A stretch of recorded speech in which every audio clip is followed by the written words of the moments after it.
جو تھا آپ حکم لگائیں کہ ابھی بھی یہی عالم ہے جو میں نے آپ کو کہا نا ہمیں کوئی جواب نہیں تھا، اس کی وجہ یہ وہ کہتے ہیں وہ استصحاب جاری ہے، فائدہ کیا ہے اتنا سرخپائی کرنے کا، جب تک استصحاب جاری ہے جب تک آپ کو پریشان ہونے کی ضرورت نہیں ہے۔ اب یہ کتنی دیر کا کام ہے جو آپ گھر بیٹھے کر سکتے ہیں، نہ کسی کو کال کرنے کی ضرورت ہے، نہ کسی کو استفتاء کرنے کی ضرورت ہے، نہ کسی کو جھنجھوڑنے کی ضرورت ہے کہ بھائی کچھ بتا دو ہمیں، لوگ جان کھا رہے ہیں ہماری۔ آپ آرام سے استصحاب جاری کریں، کہیں جی اب یہ جو بھی ہوں، آغا خوئی تھے تو آغا خوئی، آغا خمینی تھے تو آغا خمینی، جو بھی ہوں یہ آغا آپ کہیں جی ابھی بھی وہی عالم ہے، آپ انہی کی تقلید پہ باقی رہیں۔ جب بھی کوئی سوال کرے، جب تک کہ یہ طے نہ ہو جائے کہ ان کا علم یہ عالم ہو گئے ہیں، ان کا علم ان سب سے آگے چلا گیا ہے، شرعی طریقے سے آپ کے لیے طے نہ ہو جائے، اس وقت تک آپ حکم لگا سکتے ہیں بڑے آرام سے اور آسانی سے کہ یہی آغا ابھی بھی عالم ہے۔ یہ بہت زیادہ پوچھتے ہیں لوگ، یہ بہت زیادہ پوچھتے ہیں، اتنا ٹائم گزر گیا اب کون عالم ہے، آغا خوئی یا آغا سیستانی، آغا خمینی، یہ بہت پوچھتے ہیں۔ ایک چھوٹا سا فارمولہ ہے، اس کا جواب اس کے اندر چھپا ہوا ہے، درست؟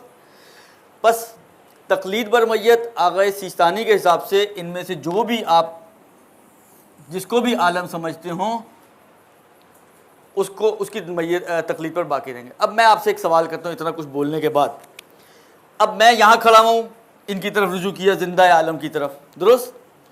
اب مجھے یہ طے کرنا ہے کہ ان میں سے اب کون عالم ہے۔ کیسے طے کروں گا کون عالم بنے گا؟ یہ کیسے طے ہوگا؟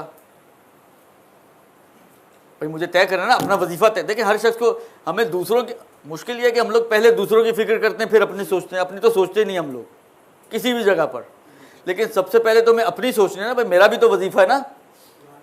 جب آغا ایکس کا انتقال ہوا تو میری بھی تو ایک ذمہ داری ہے نا، شرعی ذمہ داری، میں مجتہد تو نہیں ہوں، تو مجھے بھی تقلید کرنی ہے۔ تو اب میں یہاں کھڑا ہوں، میں نے آغا سیستانی کو تو طے کر لیا اسی فلالم والے فارمولے سے۔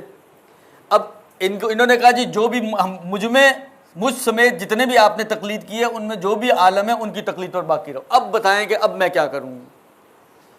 اب اے کی طرف رجوع کروں گا، بی کی طرف رجوع کروں گا، سی کی طرف رجوع کروں گا، یا ڈی کی طرف رجوع کروں گا؟ اب تک جتنا میں نے بولا ہے اس کے اندر اس کا جواب موجود ہے۔